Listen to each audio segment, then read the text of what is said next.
there, and welcome to the show, ladies and gentlemen. We hope everyone's settled in and having a great day because we're about to have a blast. We've got some awesome guests on the panel tonight. You can find the links to their channels in the description below, so be sure to check them out and see what they're all about. I sure do hope that you've gone to the bathroom already, everybody, because the show is about to begin. Take it away, Flippin' Rook.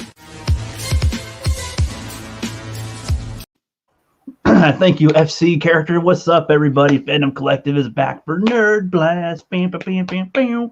And we got some special guests today. We got the Vader reviews to my left. We got Itep the place to be reviews down below. Here we got Flipped Out, my awesome co-host, dude. Hey, everybody.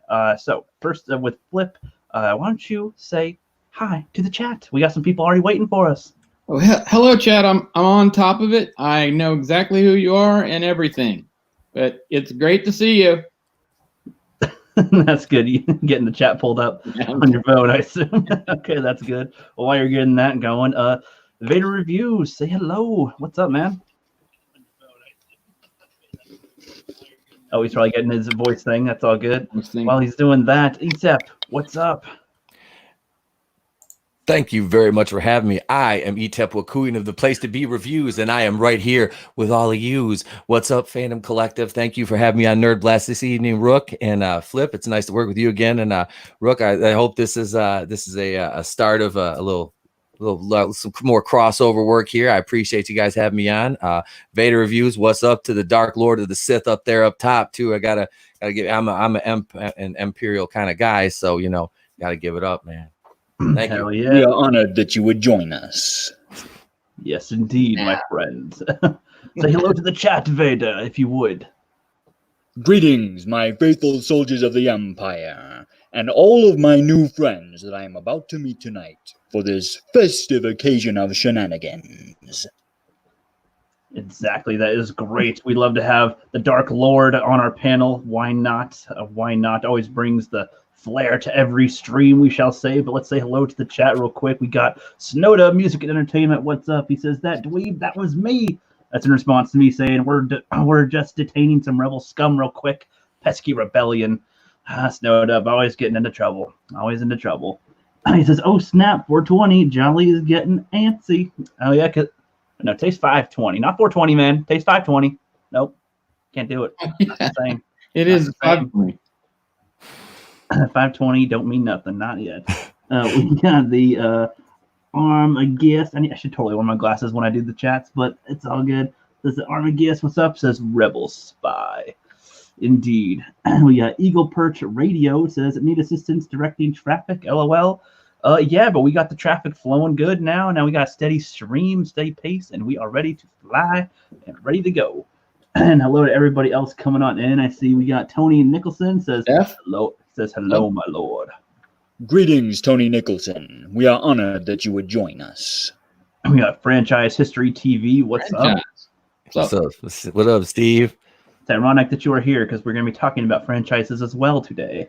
So that is great. We got Stephanie Janisek, the Smuggler's Cantina, says stopping by to say hi. Well, hello, Stephanie. Thank you for coming on by.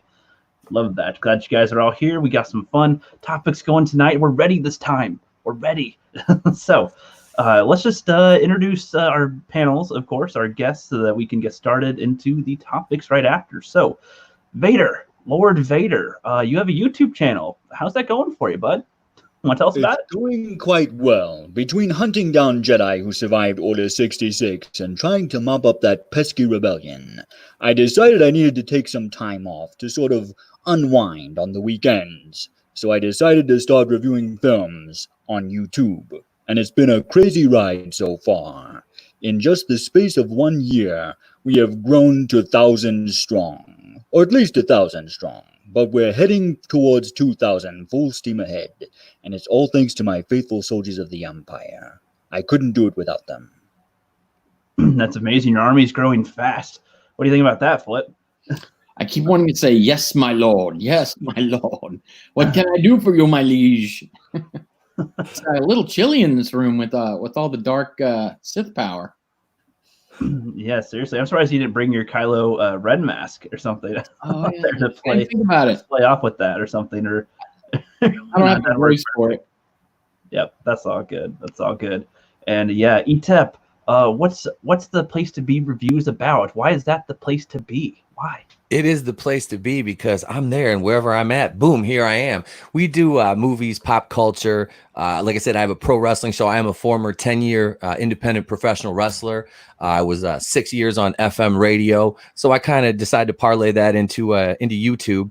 And I kind of met everybody through a bigger channel you might have heard of, WCBS. That's basically where I met everybody that I stream with now. I started on Anchor FM and kind of bumped over to YouTube when I got my computer set up, and that was always the goal, was to come back, because I started a YouTube channel in 06, had that for about 7 years and just kind of dropped off. Life got busy, and I decided to come back, and start this whole thing up. And I'm about 232 subscribers, but with what I do is such a big net. We all kind of get caught up in it. So I mean, I'm growing slow, but I know it's a grind. I have fun with it. Like I said, I live stream sometimes 4 or 5 days a week.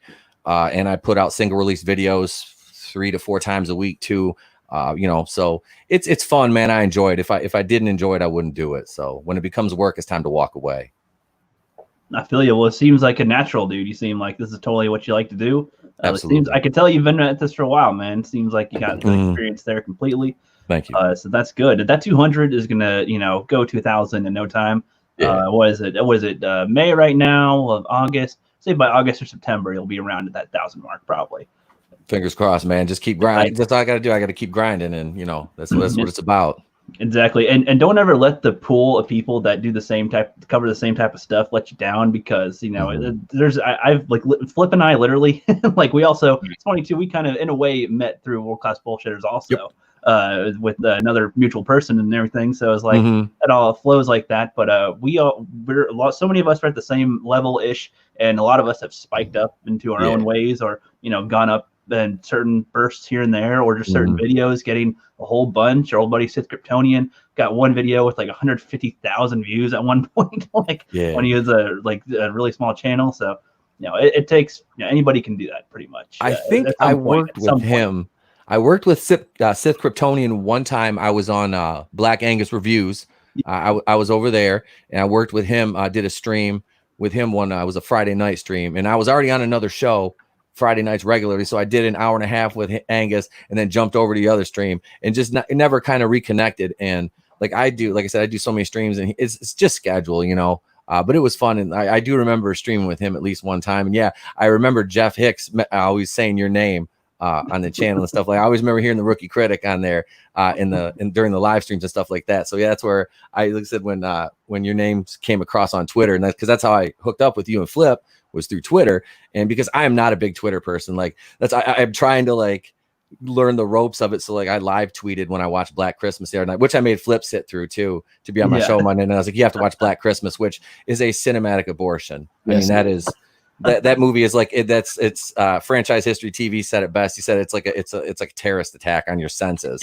It's horrible. Attack. It is. So I like to watch things I can suffer for my subscribers. And unfortunately, Batwoman took off, and that was my videos. I've done a lot of Batwoman videos, and people are like, do you actually like that show? I'm like, well, no, I started out hating it, but I have Stockholm syndrome, and now I have a thing for short-haired Australian lesbians.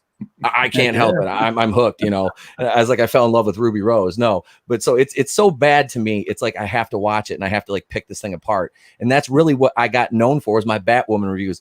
I've even heard, like I said, Jeff mentioned it one time. Somebody said something about him watching Batwoman. He goes, no, there's already a guy that does that. And, he of course mentions me because he jokes with me about it. So it's like, I love doing the Batwoman reviews. It's such a horrible show, but it's so much fun to just pick apart because of how bad it is. And oh yeah. So I'm going to miss Ruby Rose now, but it's going to be a dumpster fire. Cause I see all these other channels talking about, well, we're not doing it anymore. It's not going to be fun. I'm like, oh no, they're recasting the lead role in an already tanking show. This is spectacular. That's awesome. That's funny. But yeah, so we got some more people coming in real quick. Keely Chow saying hello, everybody. What's Keely? Up, Keely? What's up? And yeah, we got the pro wrestler. He says, ETEP pro wrestler. Nice, huge wrestling fan. A favorite wrestler of all time? Question mark to you. Favorite wrestler of all time? ETEP. Me? I'm sorry. Scott Hall. Scott Hall I unfortunately patterned my career around his, and that included his bad habits of pretty much walking to the ring sloshed before you wrestle. And but you know what? To be fair, I never messed up a promo or messed up a spot in the ring. But yeah, I had, dude, the and I'll say this in my defense, the beating your body takes is you have to be lubed up a little bit to do that, because and it's not even the matches. We train for 3 to 4 hours before a show, and you're taking 200 to 300 bumps, which is the equivalent of a 25-mile-an-hour car accident every time you hit that ring. So yeah, it's a short career, but it was fun. It's a lot of fun. And yeah, Scott Hall was my man. Scott Hall was like the NWO. I'm a huge NWO freak. You know, I was a kid of the, I was born in the 80s. So late 90s was when the NWO kicked off. And yep, I was like, I followed him since he was in Florida as Big Scott Hall, but I could go on about that for hours. Yeah, Scott Hall. Sorry, nice. I'm a windbag. It's all good. Nice. That's awesome. We got Tony, Tone Deaf over here, says, "What's up, everyone? What's up, dude? That is great. Glad to see you all here." So, you guys ready to get into some of the topics for this evening? Yeah. All right. Now, before we go into the franchise stuff specifically, this was like recent as far as I know. I heard about it just today. Snyder Cut. You guys got any comments on that? Vader, did you hear about the Snyder Cut being an official thing that's going to go to HBO? I was always curious what Zack Snyder's original vision for Justice League was going to be. I'm just disappointed it's only going to be on HBO because I don't have that channel. So that kind of stings for me, but it's pretty cool that they finally got that hashtag going. Yeah, I agree that the fans of it just stood their ground and let that happen. Flip, what are your thoughts on the Snyder Cut being something that's actually going to happen now? You know, it started out as a hashtag, guys. I was like, okay, that's cool. I mean, I saw the original, the one that made it to the theaters, Justice League. I was like, there's some cool parts. I like the original Man of Steel, so I was like, down. You know, I think they could have done some things different. I wasn't overly frustrated with it or anything. There were some parts here and there that were like weak. I thought bringing Wonder Woman in, like just suddenly there she is, was weird. I mean, I saw everything everyone else saw, but I don't know what to expect with the Snyder Cut, and I fault the Fandom Collective. I mean, the management of it, because I keep seeing it and I never look into it. Like, what's the Snyder Cut? So honestly, that's where I'm at. Like, what is the Snyder Cut? Yeah, Snyder Cut is so Zack Snyder wasn't able to. It's a lot more gray. What? It's a lot more gray for one thing. Right. Brave? It's like Zack Snyder wasn't able to finish directing the Justice League movie because he had a family thing to deal with. So Joss Whedon came in and they reshot a whole bunch of things and changed about half the movie and did different color filters. Everything changed so much of it that that's why we got what we got here. And the Zack Snyder version would have been much different. There'd be less of the Whedon style jokes, the colorful, like the clearly dark scenes like were brightened up, and it's like, no, if those were darker, maybe that'd be a little different as far as visually and stuff. Maybe the plot would make some sense. Who knows? Like, I'm not a huge fan of the Snyder movies as far as the DCEU goes, but I'm betting that the Snyder Cut would be better than the Joss Whedon, fix up version of it or whatever, the one that we got in theaters. So I think there's potential for it for the fans that like it and that like Snyder. I think that's a good way to go. What are your thoughts on this, ETEP? I'm a big fan of them releasing this because as much as I do cover Marvel and stuff like that, the Joss Whedon style humor, it gets old. I mean, you can have a movie and not have it go quip, quip, quip, set up, quip, quip, quip, action, green screen, quip, quip, quip. I mean, I don't need it every 5 minutes. I don't need a joke to ruin a serious moment. Like, there's some serious moments in these Avenger movies, and then you have a stupid joke, and it's like, I don't need that all the time. I understand you like to throw in these, your cheap pops. That's fine, but don't ruin the tone and pace of a movie at the sake of a few extra jokes. That's what I really didn't like about I don't like about the Joss Whedon style, for everything that I do like about the Marvel style that they do. But the Justice League, man, I like the movie because I'm more of a DC fan. Honestly, I've always been more of like a Batman and Flash fan, which, even though like the Flash is pretty much just like all he can do is run fast. I mean, Drinker said it best. I mean, it's like, what does he actually do? He runs fast. That's it. And and Superman and Wonder Woman can run just as fast as him. Like you said, they didn't introduce Wonder Woman in the best way in that movie, and then she has a solo movie afterwards. It's like, I don't, it was so muddled. And yeah, it was a shame that Snyder had to take off in the middle of that because it really made the movie suffer. But DC did it wrong. They were trying to pump out the MCU type universe in half the time. It was like when you say, Mom, can we go to the store and get Justice League? And she's like, no, you have Justice League at home. And you get like, the kind of, the copy of a copy your friend used to make as a kid. And instead of, that's what you get, and that's basically what we got because you have two completely different styles. And I was a fan of the Snyder style. I like Batman versus Superman. I'm going to get hit with rocks and sticks for that. I liked it. I mean, there's a lot of things that I would have changed about it tonally, but I did like it because I wanted a true solo Ben Affleck Batman movie. Because I think if we're getting a Robert Pattinson movie, then by God, we should have got a Ben Affleck Bat movie. They shoved too many storylines into BVS. And I think that was like the overall theme of the entire like Snyderverse, but that being said, his version of Justice League will be far better than what we got in theaters. Yeah. And I felt bad because that took a dive financially. And that was something I was looking forward to, but wasn't it, Ben Affleck's kind of his fault, I guess. The way I saw it, I mean, we all watched similar people, but I might have watched different stuff. But wasn't it that he had a drinking problem and never could get the script right, or argued with producers, and they just never could do it? Is that what it was?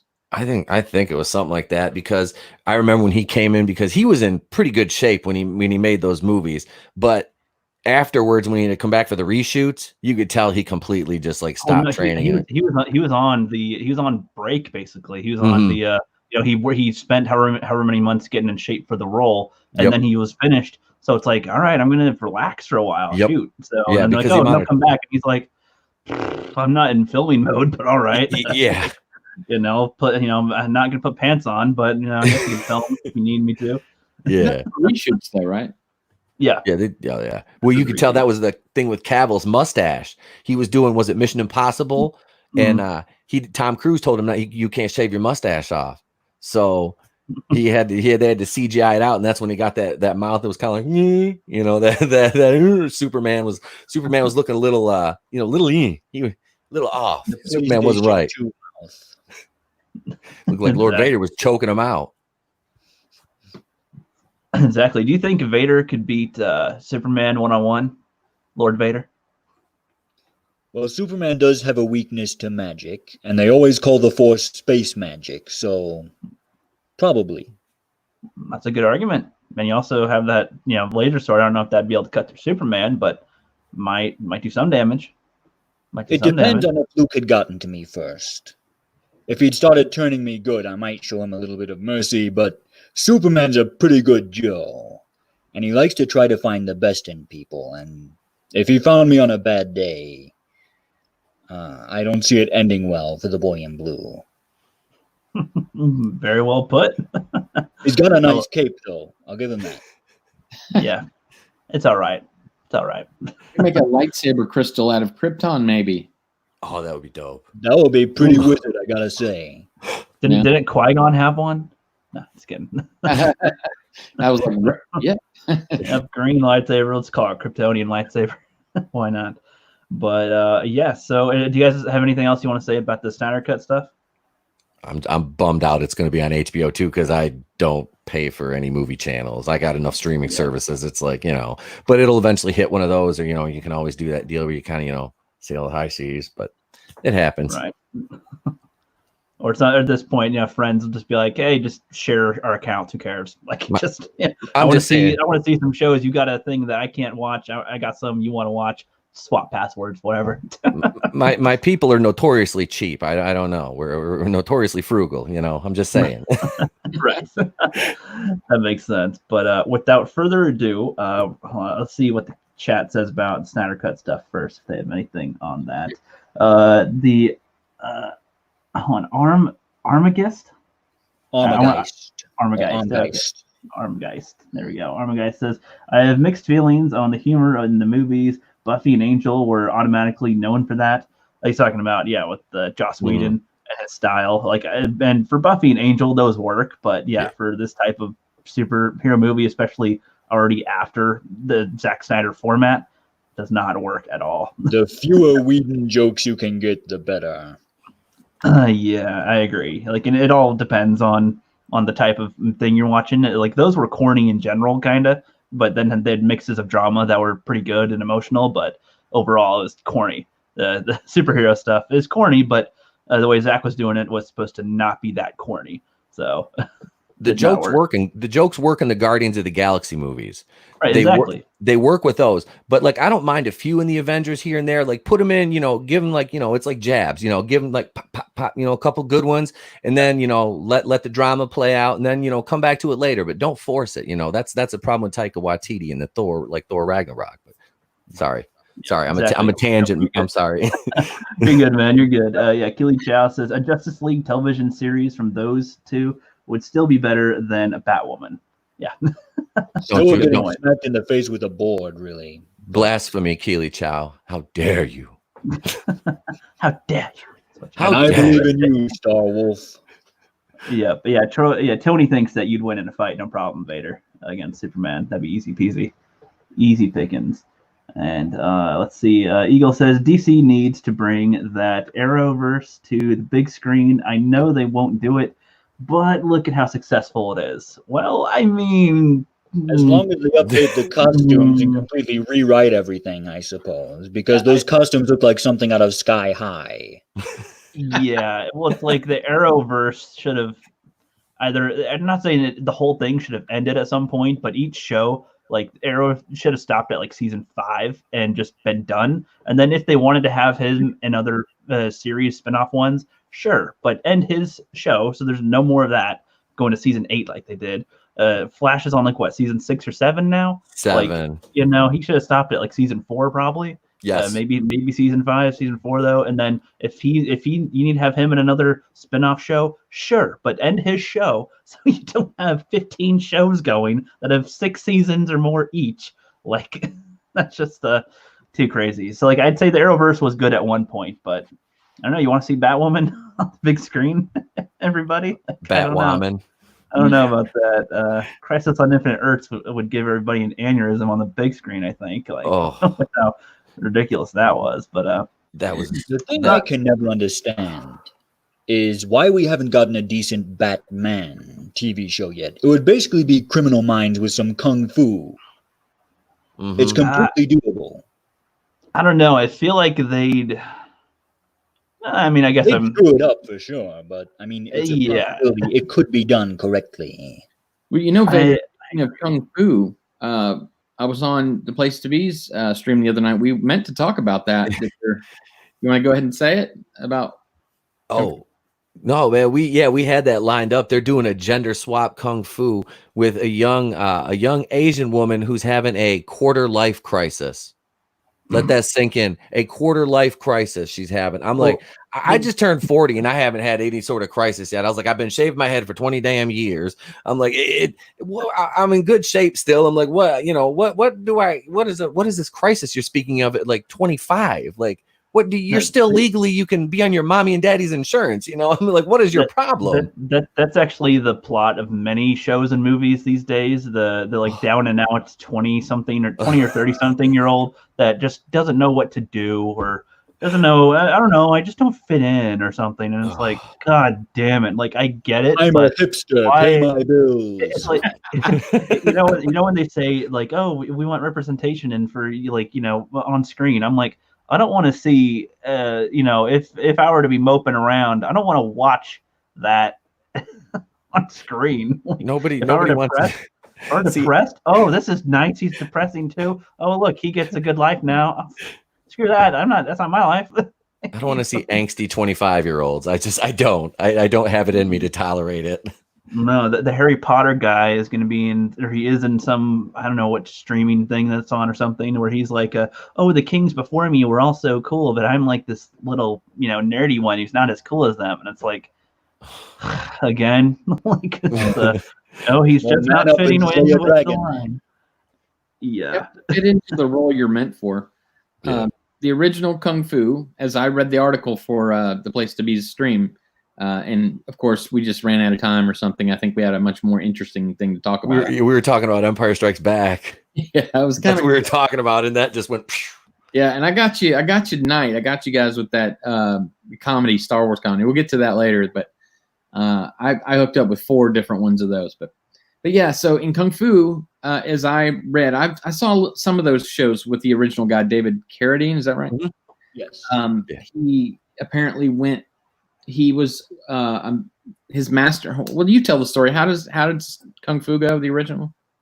I never really watched much of the original. I haven't. I just wanted to talk about it because, like I said, I've seen a few episodes here and there with it was like my mom used to watch it, and I knew it was just a lone, kind of like the lone wolf deal. And he just was a kung fu master. Like I said, I watched a few episodes. I just thought, I'm like, does this really need? It's like with everything that we cover, I was like, is this one really need a gender swap? Like, did it really need to be remade? I mean, Not really.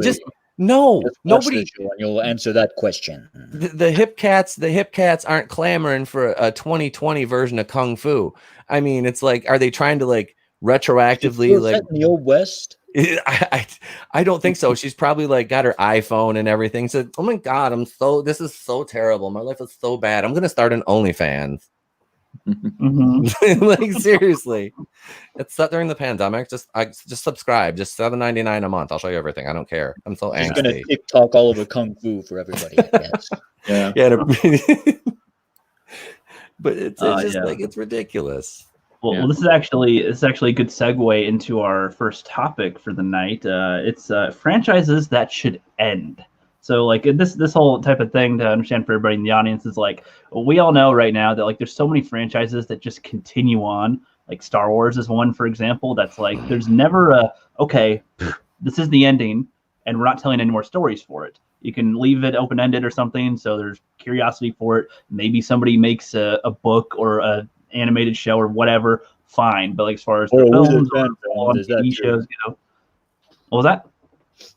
I was joking. I said, or a Wizard fan film too. That's also. Oh, but no, exactly. No, fan films especially. I like those.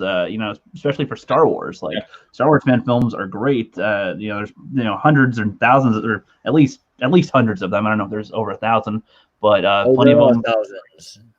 Oh yeah, I would think so. There's too many to find all of them.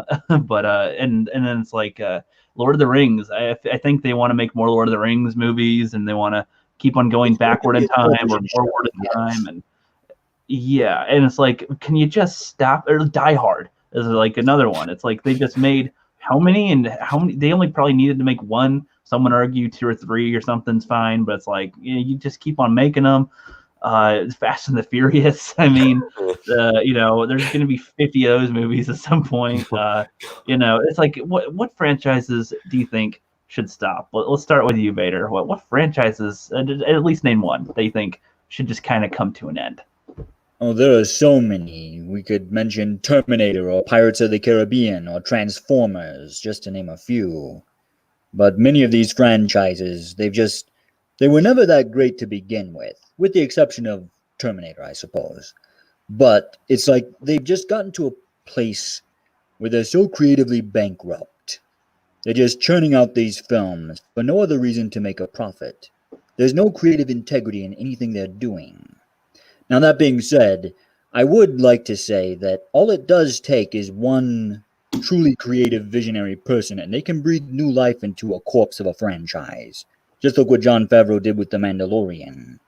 Disney was on its death gasp with Star Wars. Then he came along and made this great show.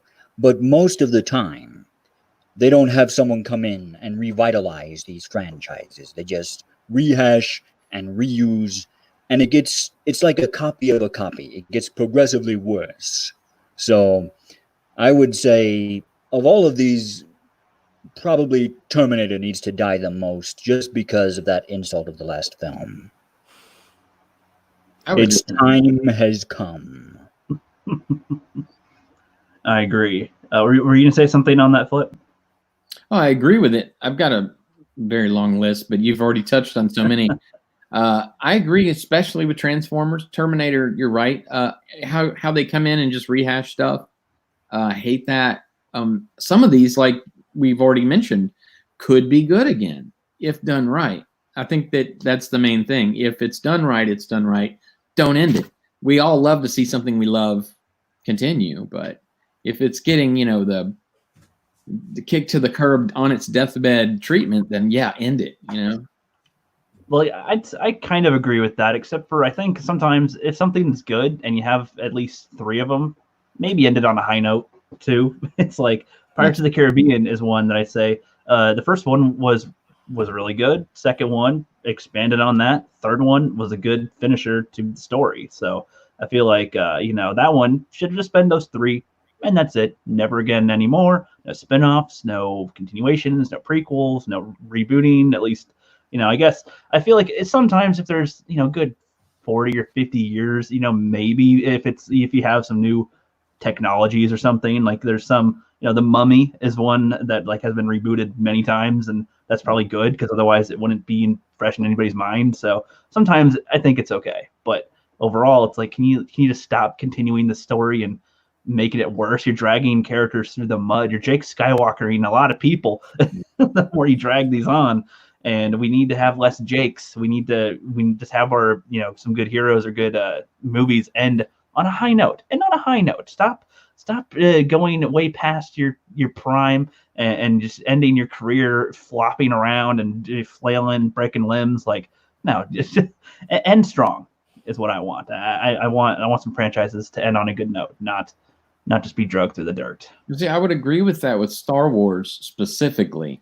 I was excited that it would be coming back, and people told me, oh, but it's Disney. You don't want that. And I was like, yeah, I do. They have money. They're going to be able to do it right. I wasn't thinking that they would do what they did. But as soon as they started doing that, I was like, no, pull the plug, emergency, eject. Right. No. Yep, I agree. What are your thoughts on this, ETEP? Oh, man. Terminator is right at the top of my list because I watched Terminator Dark Fate. Like I watched it 3 times. Once because I'm like, I'm going to watch this because I suffered through Terminator Salvation. Mm-hmm. Terminator Genesis was a steaming pile that I had to work to stay awake through. I went to the theater to see, was it Terminator 3 that had that Kristanna Loken, who I was like, I saw her in Maximum, like she's playing a lady Terminator, tall, blonde, badass, sold. I'm going to go see this. Yep.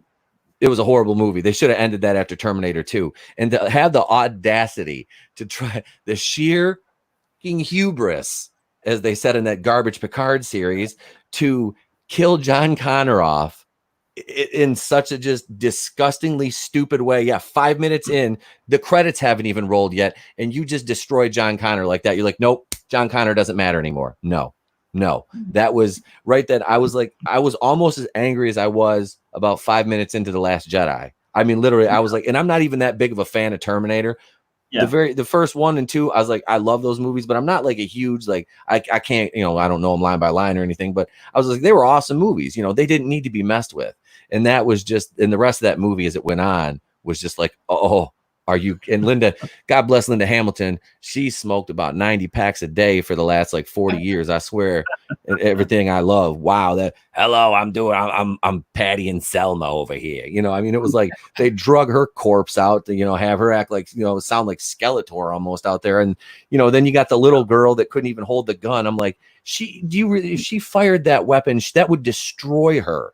I'm like, no. I've been around weapons my whole. I'm like, no. Yeah, there was so much wrong with that. So Terminator is right there at the top of my list. And number 2 is another thorn in my side, and that's Jurassic Park, Jurassic World, whatever you want to call it. Fallen Kingdom. I literally, I was like angry about. Well, especially the scene where the little clone's like, I had to let them go. They're like me. And lets all the dinosaurs go. I'm like, do you realize what you just did? The clone that let them go. Yes.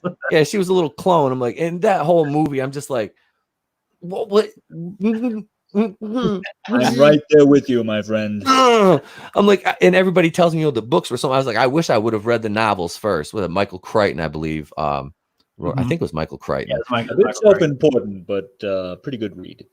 I've heard everybody like talk how good they are, but yeah, Jurassic World was like, okay, like the original 3, I'm like, I have no problem with those. I mean, like, it really jumped the shark and turned into a monster franchise. Not to go off on another tangent here because I'm famous for that, but when the T-Rex got off the boat in San Diego, Steven Spielberg pretty much circumvented his entire beliefs because he wanted it to be a character-driven drama that happened to have dinosaurs. And at that point, it became a monster movie, which it became the very thing it swore to destroy.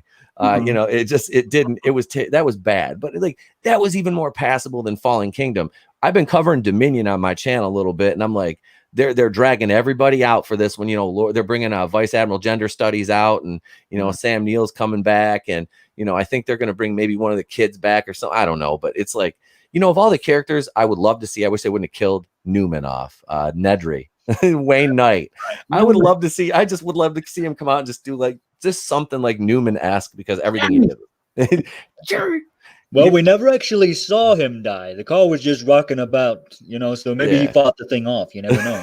He'll come up back like a blind Rambo or something. That would be great. Newman is a blind Rambo.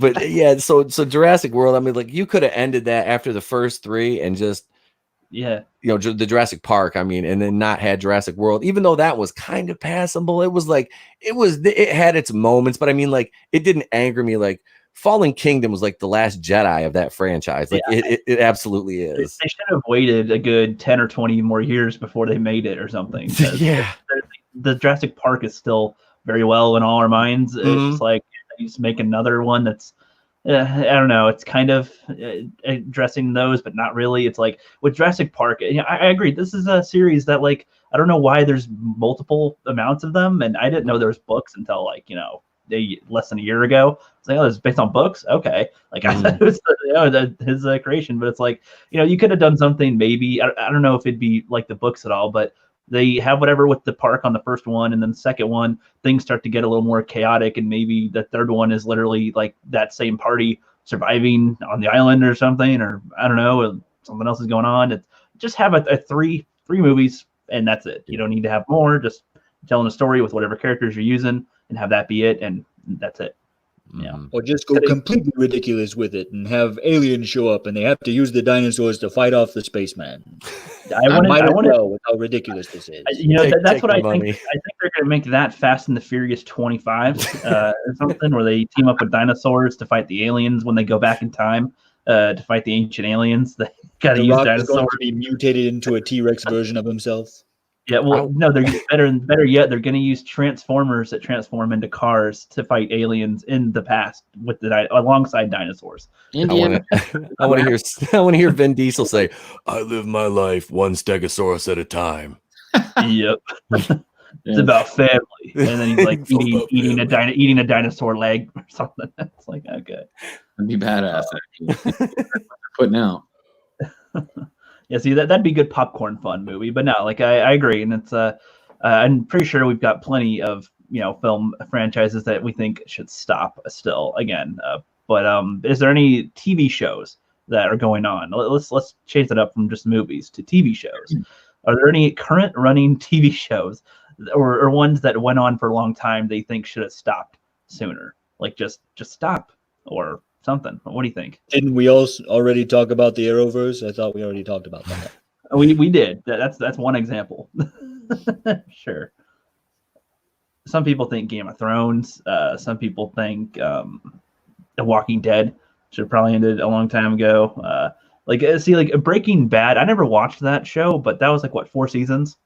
I think it was 5. That one 5, I think, wasn't it? I watched like one season of it and I gave up. I couldn't watch. I'm like, I can't. Yeah, I need to be in the right mood for it. Maybe I'm just not in that type of a zone to watch that kind of show. But it's like 4 or 5 seasons, I feel like should be what you aim for and pretty much top off at.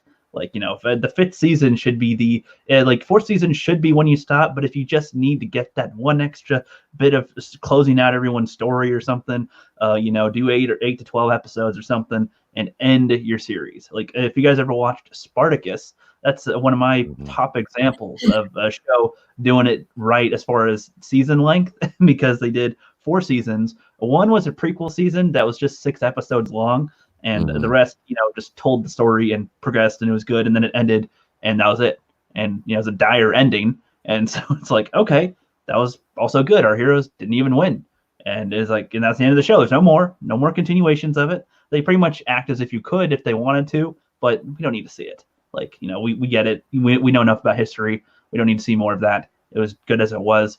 The actors did as good as they could. And that's it.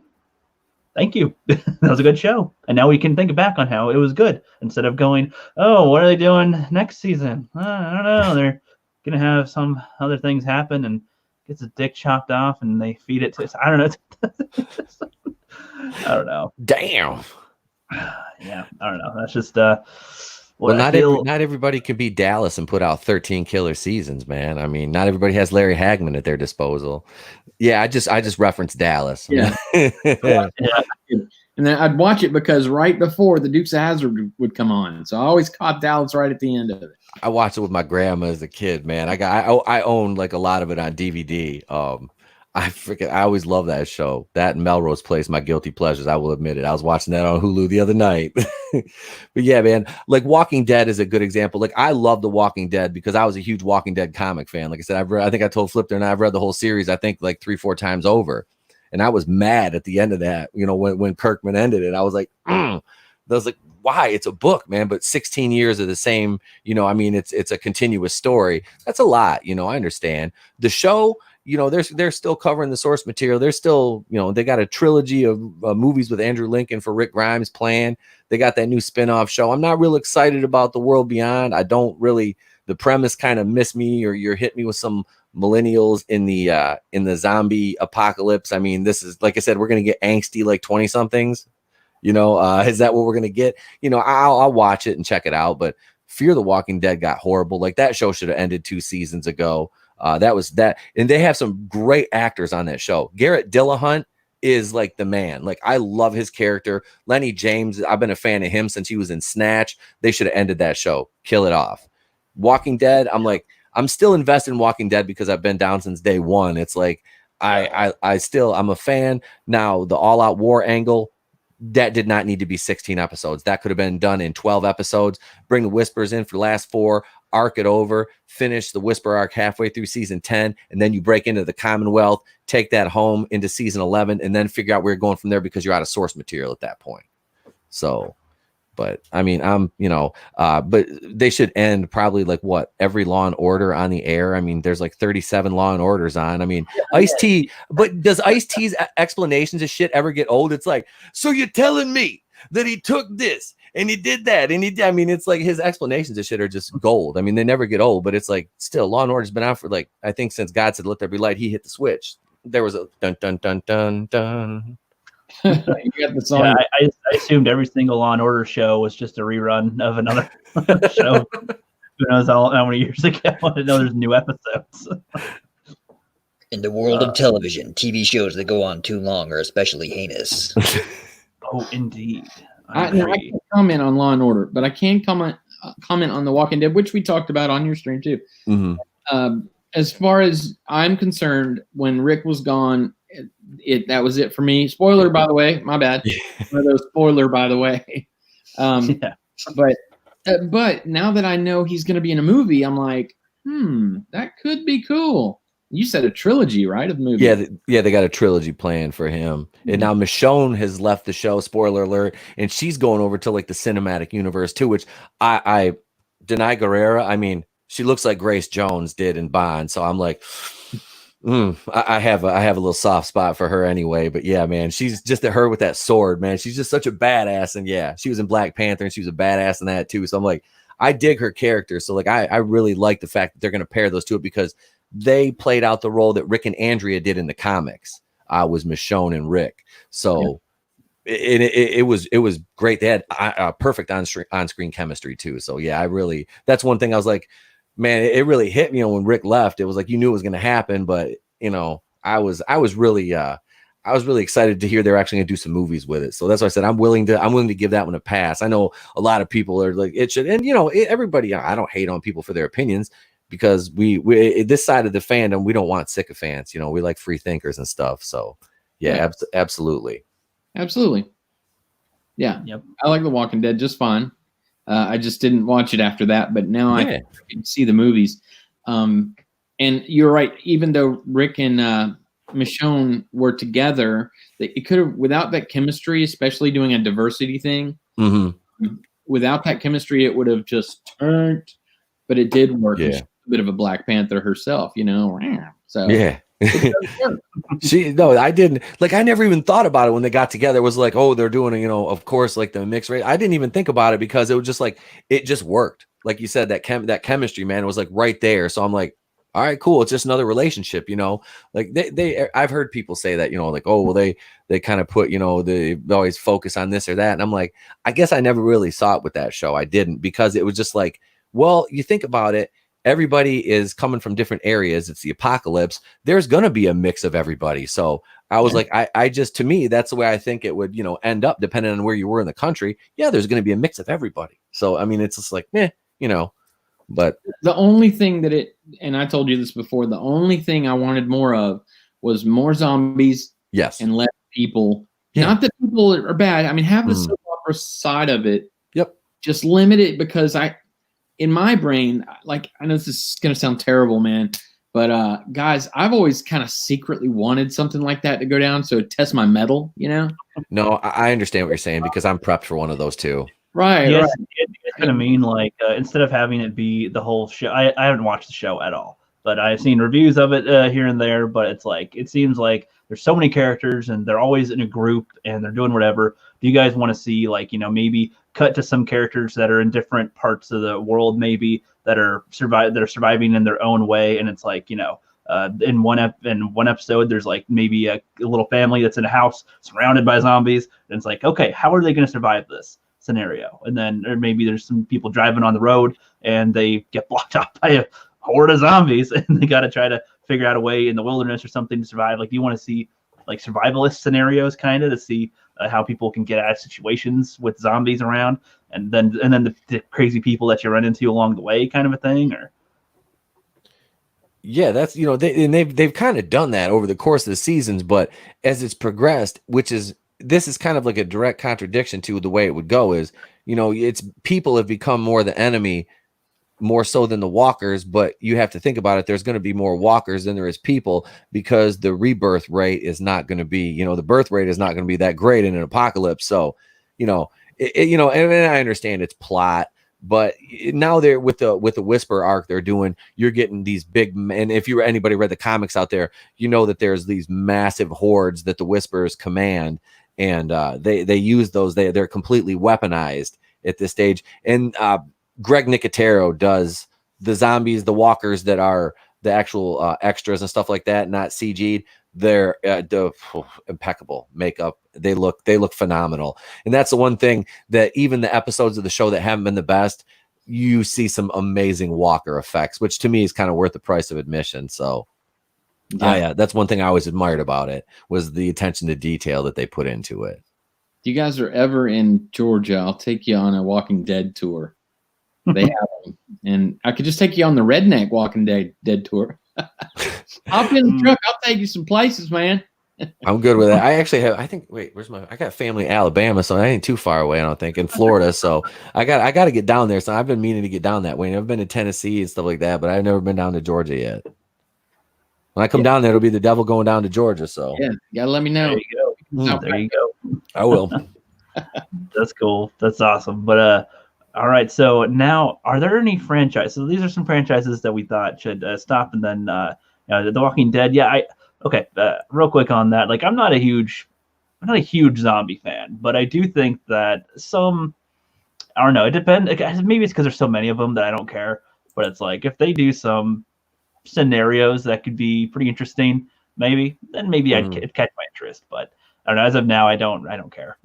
But so there are some franchises that I think have stopped, or they were cut short way too soon, and they weren't able to complete them, or they just didn't finish them, or they just ended it abruptly, and there should have been more. There are some franchises that should have probably continued at some point. You guys got any in mind? My first one that comes to my mind is Dark Angel. That only had 2 seasons, is intended to have 3, possibly 4, but it was definitely going to have 3 for sure. And they just, I don't remember the reasons why they stopped, but it ended on a cliffhanger where it's like, okay, there's pretty much a showdown between humans and these mutant people, basically. And then it's like, okay, that's it. We just leave it there. It's like, what happens next? So in a way, it's a really great ending to a season, but it's also like it was gonna have more. What's gonna happen next? And I wish they could have had one more season of Dark Angel. Vader, is there any TV shows or movies that you think should have continued? Well, I think we can all agree we could all use some more Twilight in our life. Disagree Seriously, there, though. sir. I always thought Big Trouble in Little China would have been very interesting to see a sequel to, where Yeah. Jack Burton is driving along on a lonely road and he's abducted by aliens. Because there's a quote where he talks about how you'd have to be some kind of fool to think we're alone in the universe. So to pay that line off, have him get abducted by aliens, and he has to save the planet, and no one believes him that the aliens are real. It could be a very surreal and strange way to follow up all the mysticism in the last film by just going completely bonkers with aliens and crazy technology. That sounds great. I love Jack Burton. Yeah. Oh man, you remember that at the end of the movie, there was that truck driver lady, Madge. Was she in the beginning or the end? I can't remember. Do you know what I'm talking about? It's been a while since I've seen it, so I'm a little fuzzy on it. But I remember at the ending, he had the monster from earlier on in the picture, like Right. hitchhiking on the back of his truck. okay, So maybe that I'm. could be the way to open up the film, actually, with him having to fight that thing off. Sort of like an Indiana Jones end of the last adventure kind of opening. It's okay that he's older too. Like I would totally be down with the older Jack Burton. I mean, hell, man, Kurt Russell's in great shape. Actually, I mean, he looked pretty good in the Guardians of the Galaxy. Yeah. It probably, if he doesn't have to do too many physical stunts himself, he'd probably do just fine with it if he's Mhm. on set to do the acting part. Yeah, I agree. I would watch that.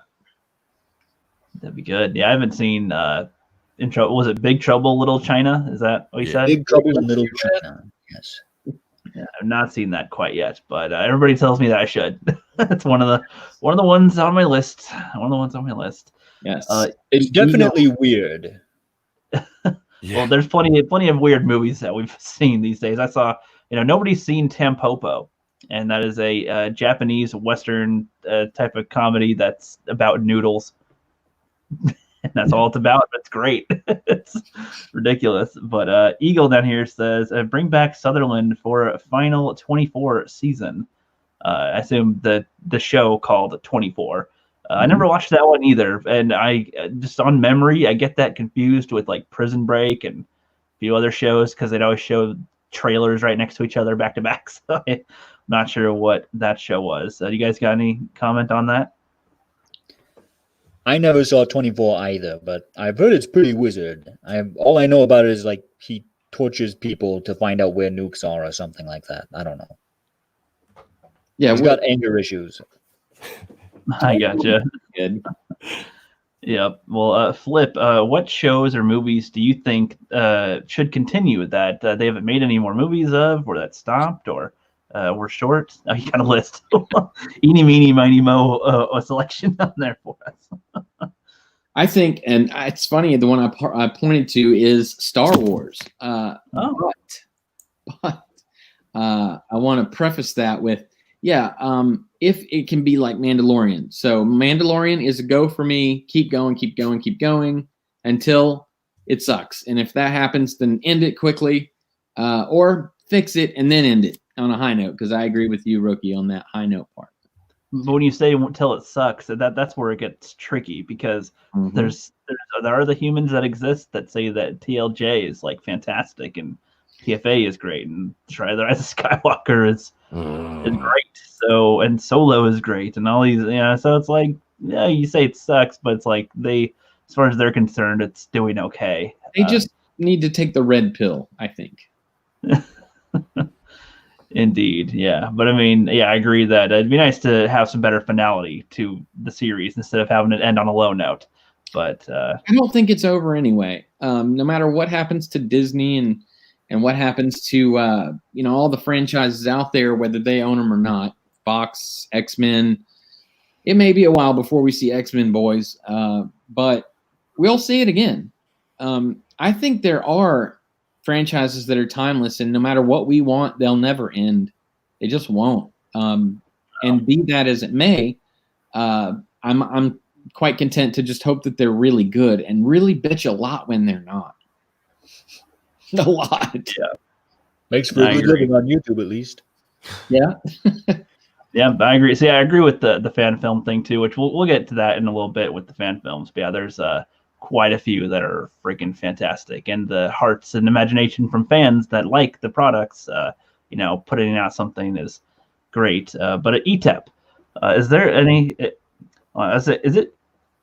Okay, I'm saying it right. Right? ETEP. Yeah. I was going to say Yep. ETAP. I was thinking of Team 4-Star HETAP.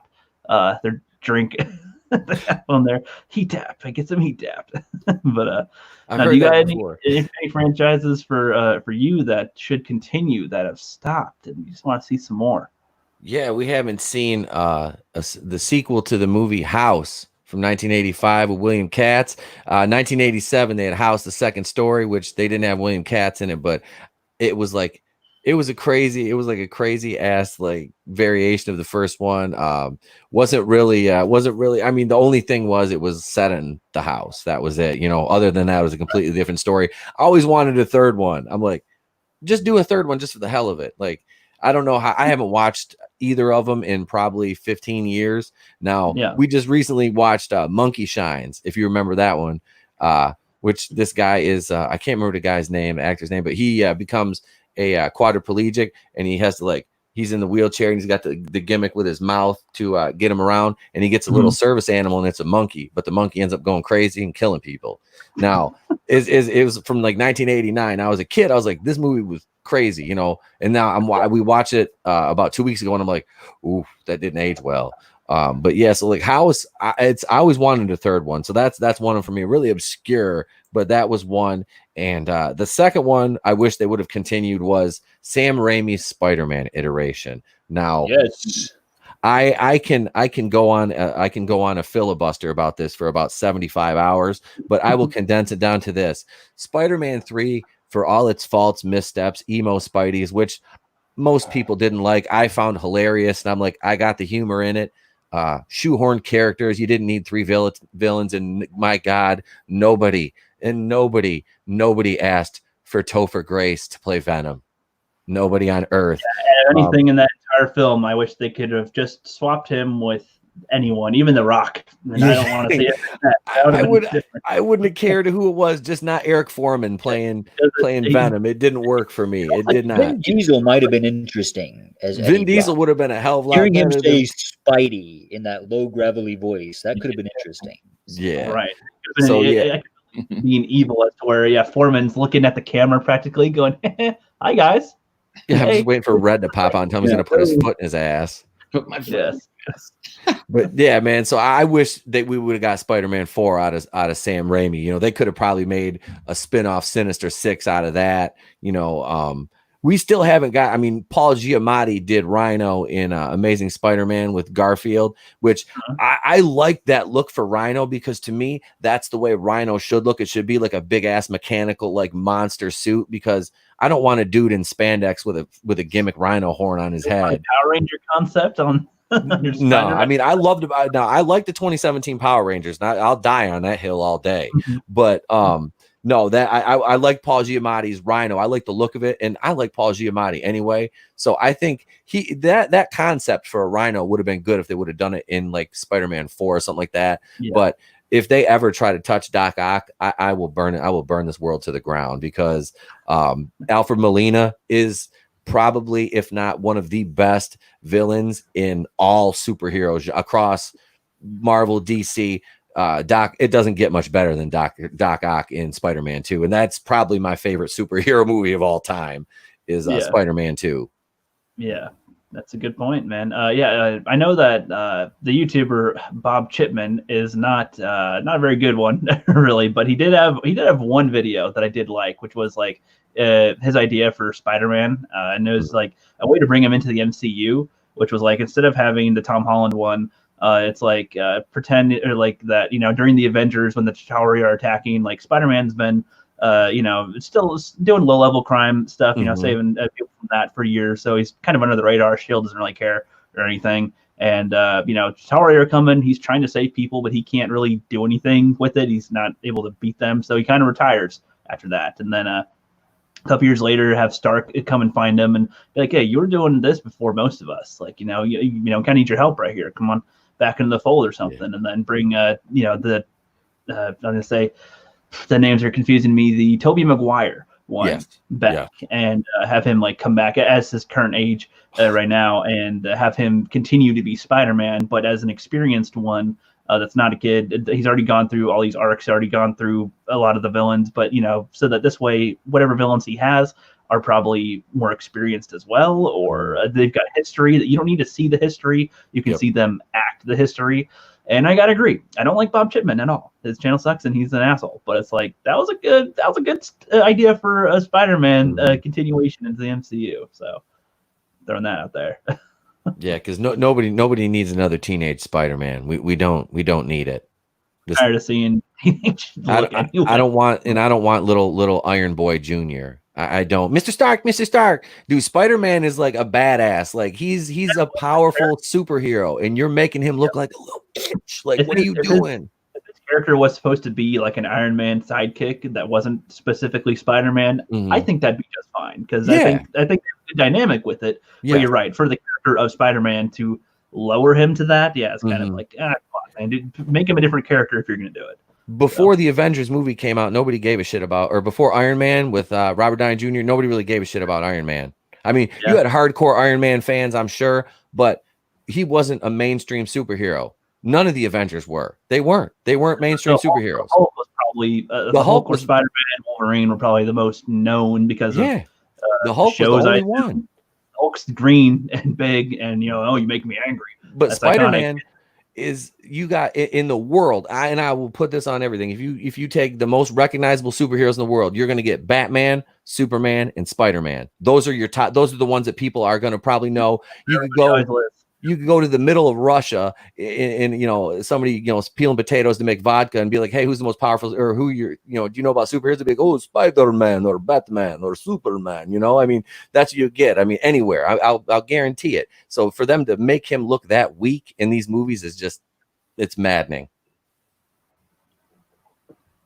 Yep, I agree, man. I agree.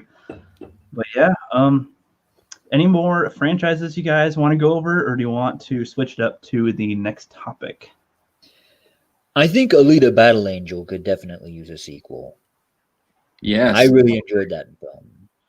I'm in the lower area that I didn't really care for Alita, so I don't. And if it gets a sequel, I mean, which studio? Because Fox is owned by Disney now, and I mean, Good point. I feel like any elaboration or you guys want to comment? Any ideas or anything? I thought Alita was wonderful. I can't believe when I put the Alita Battle Angel review out, which was very soon after I saw it, within a few days. I had actually, and I do not feel any remorse for this, but I literally filmed some on my phone and put it on my video, and they would not publish it. It was the first time ever I got caught doing something. I was like, what? You bastards. I loved it. It's a good review. I was like, yeah, I mean, seriously. Like, I praised it. This is advertisement. I swear to God, as soon as I hit send, it wasn't 5 minutes later, it went. Like, nope, get that away. Get that off you. No, they fixed it. They put it back on there. Because I was saying nice things about it. And it had movie footage. Yeah. Good point. I'd love a sequel. I'd take a sequel to Alita, man. That was a good movie. It was done well. She wasn't an OP'd Mary Sue character. She went through struggles. She lost. She got knocked down. I mean, it was a cool movie. You know, I understand it, you know, I didn't know it was a manga or anything like that. You know, I had no idea, but I was just like, oh, you know, I didn't see it in the theater. I saw it, you know, after it hit the internet, and I watched it, and I was like, man, this is good. You know, it came out on Blu-ray, so I rented it, and I'm like, much better quality. I'm like, I appreciate it much more. And, you know, a couple of channels I've been on, I've done watch parties. I've seen it about 5 or 6 times, and I'm like, That whole movie was setting up for a sequel. Like the whole movie was setting up for the sequel for her to get up to the upper level there. You know, I'm like, and Edward Norton, dude should still be the Hulk as far as I'm concerned. But I like anything with Edward Norton in it.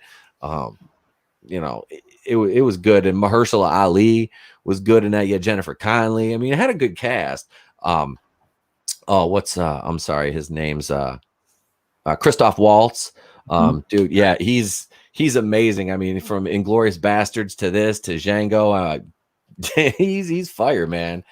So yeah, it was a good movie. I definitely would love a sequel to that.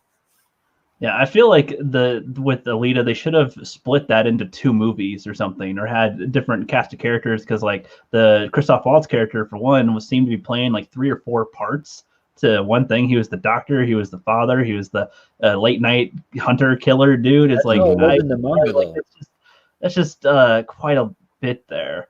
But I know, but to be in that's in a manga or in like a series that's running for a while. Yeah. This was like in one movie to have one character that has all of these feats and traits. That was a little too much for one character. I think could have been split into 2. You know, some of like I like that she did lose that one big battle, but she kind of had the attitude of someone that can just dominate all the time, which I found kind of annoying at first. Like I would have rather her stumble quite more at first and then get a little more confident along the way, and then get to the badass type of moment toward the end. She kind of seemed pretty confident the whole time for the most part, not really that much doubt.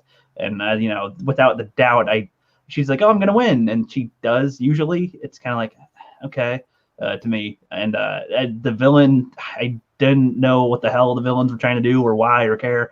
They're just like, okay, let's get her. And it's like, okay.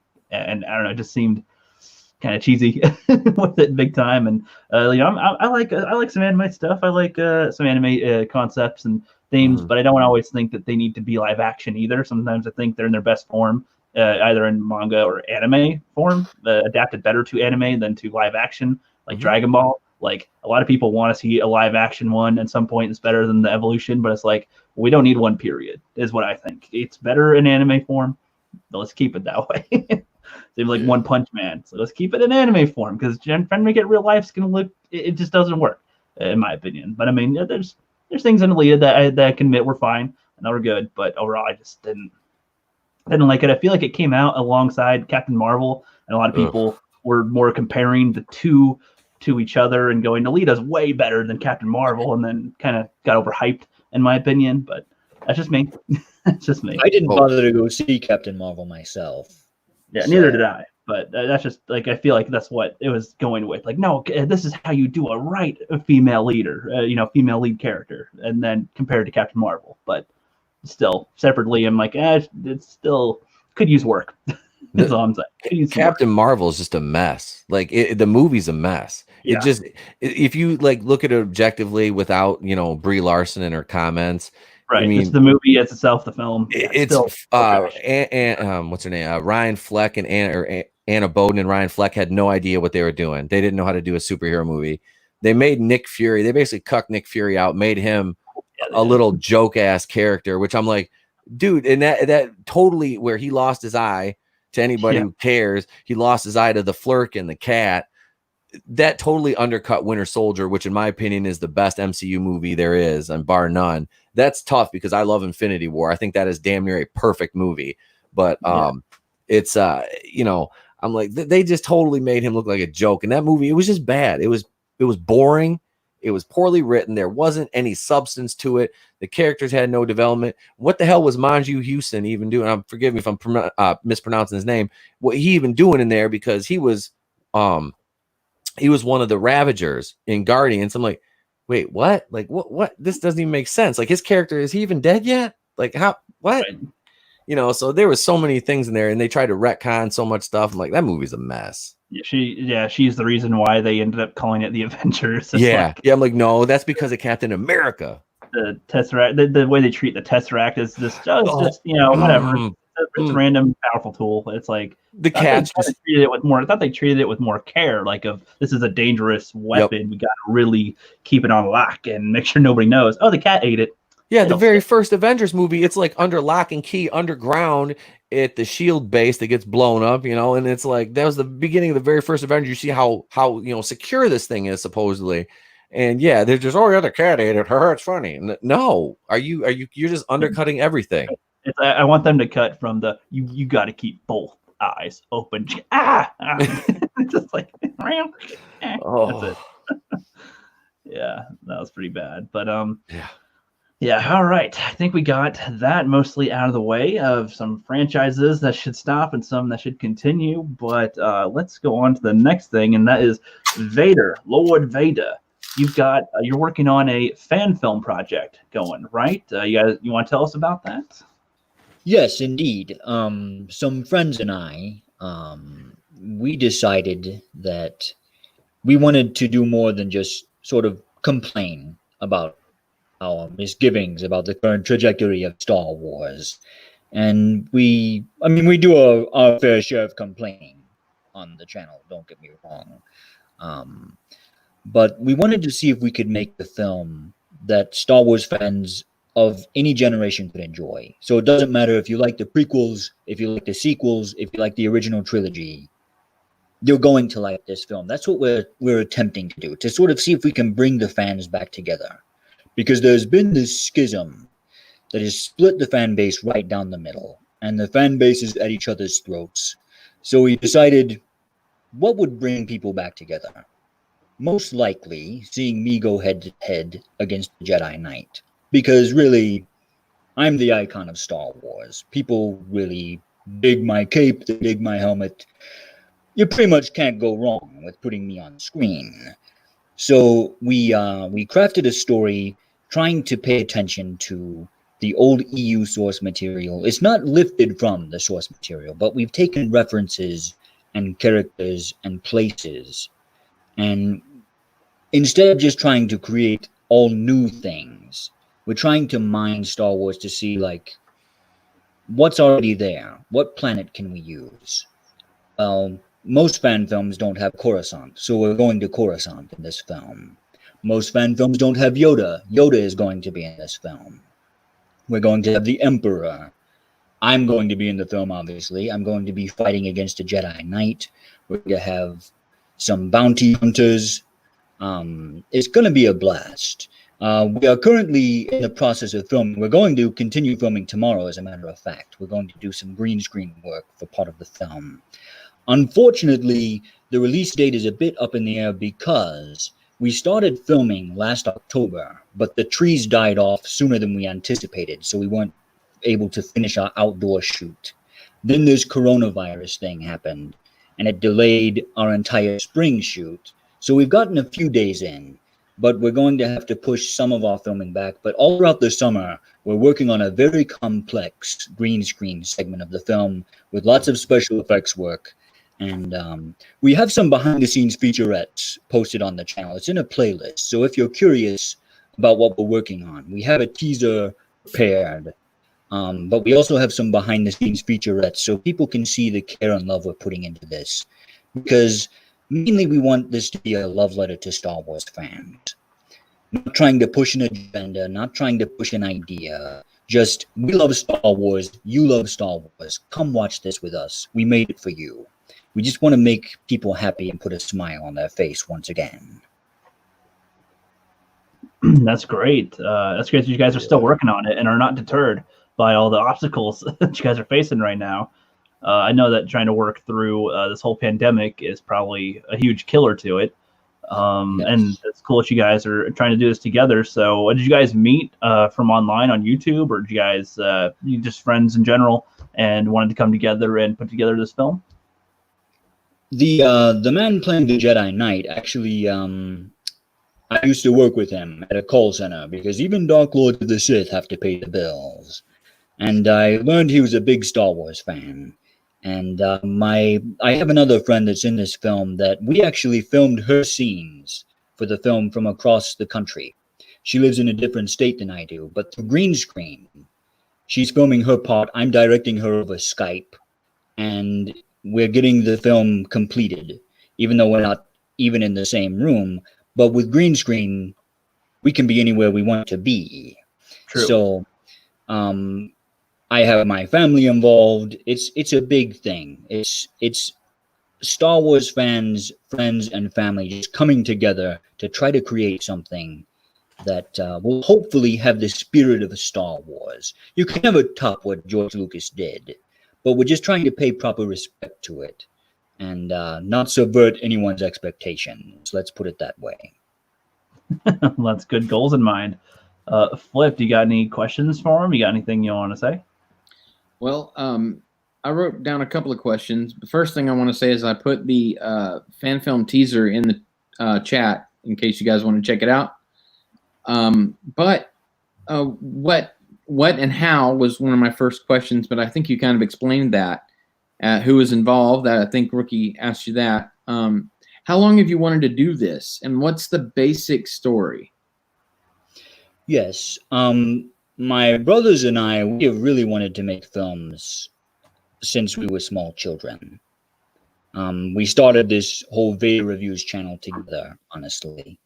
And we have been playing with Star Wars ever since we were little boys, like everyone does. And we've always tried to play out stories with our action figures, and we'd write them down. So this is sort of an outgrowth of how we used to play when we were children. We would think of what the characters would say and do, and it's almost a bit more like role-playing than just kind of bashing figures together like some children play. Good. If that makes any sense. Yes. Yes, I feel you on that, man. Yep. We always had complex storylines, so we've wanted to make films ever since we were small children. We just could never afford a camera until more recently. And the advancements in home visual effects editing and MIDI software for creating the score of the film, they've advanced to a degree to where we can put out something that is of a reasonable quality. And the general storyline of this film, it takes place between the events of Revenge of the Sith. Have you ever read the book Dark Lord: Rise of Darth Vader? It's one of the old EU novels. I've read a few about that one. That story takes place right after the events of Revenge of the Sith. So if you want to sandwich our film into chronology, it would be Revenge of the Sith, Rise of the Dark Lord Darth Vader, our film, and then the Force Unleashed game. That's where this film sits. Order 66 is still in effect. I'm still hunting down straggler Jedi. And basically, our Jedi Master Vong Zar, we used to know each other as Jedi Knights back when I was still Anakin Skywalker. And when Order 66 went down, I faced off against him and his Padawan, Kaya Undabe. She unfortunately fell to my blade. He was blinded in the attack, but I thought he was dead. And all this time, he's been biding his time, killing off my men, trying to draw me out into the open so he can take his revenge. The title of the film is Fallen Jedi, and it is threefold. It references Jedi that have fallen during Order 66. Master Vong Zar, who is a fallen Jedi because he is seeking revenge, and myself, the ultimate fallen Jedi, the chosen one who has fallen from grace. So this storyline is, the best way I can describe it, is a samurai revenge tale set in the Star Wars universe. It's also a cautionary tale to never let your anger get the best of you, because it will lead you to a dark place that you perhaps don't want to be. Sounds awesome. I like that. And based on the teaser trailer, it looks great. It looks amazing. It's very good. Thank you. Yeah, we've also got we got the trailer in the chat. Thanks to Flip. We got his channel in the chat. Same with ETEP in the description below. And I have some questions too, and I know Flip has some. But ETEP, you got anything you want to ask Lord Vader in this fan film?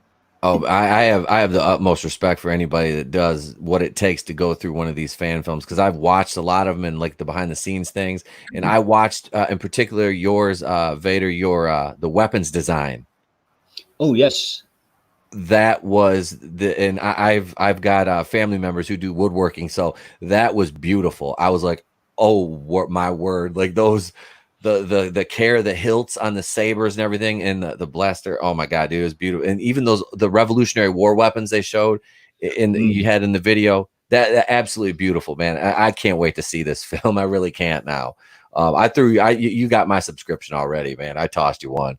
I'm like, yep. I'm like, yeah, I was overjoyed for this because, like I said, I'm like, I really enjoy a good fan film, especially one with some, heavy Imperial tones to it, because yeah, that's kind of my thing when it comes to Star Wars is the Imperial side. And yeah, so I'm excited for this. And like I said, I want to know how did you put everything together, as far as like you were like figuring out what weapons you're going to use, and what kind of what you would need to make this look really authentic.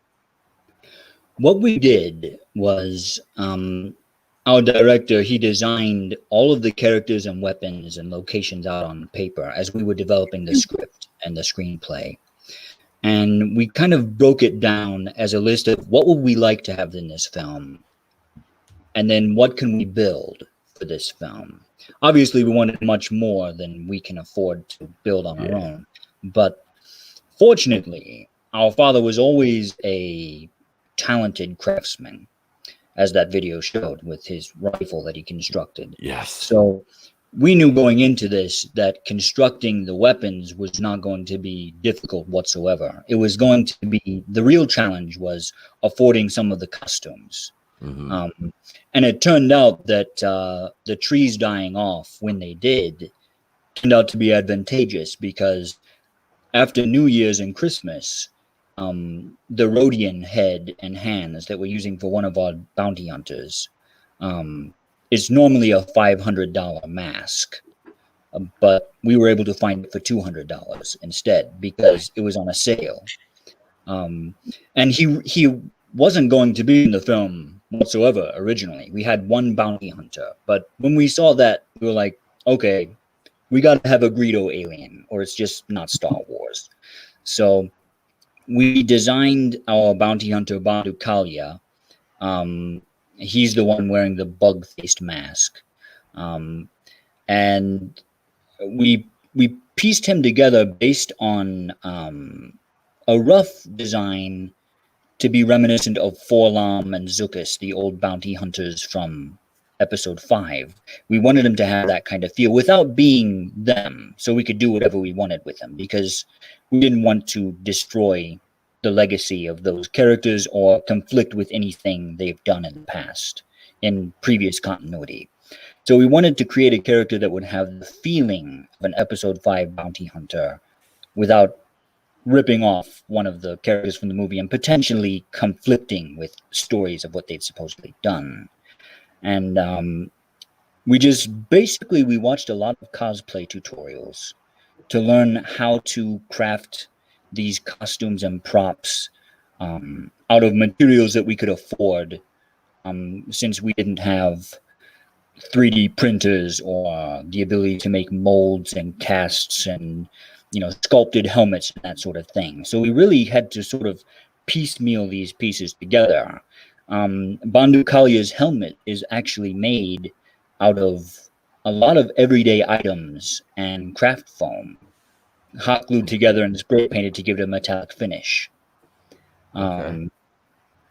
We did a lot of basically kit bashing, if you will, except to make the costume pieces. Bandu Kalia's hands are some Halloween gloves we found on Amazon.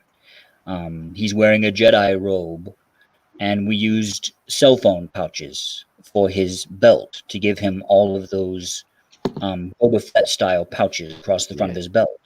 Okay.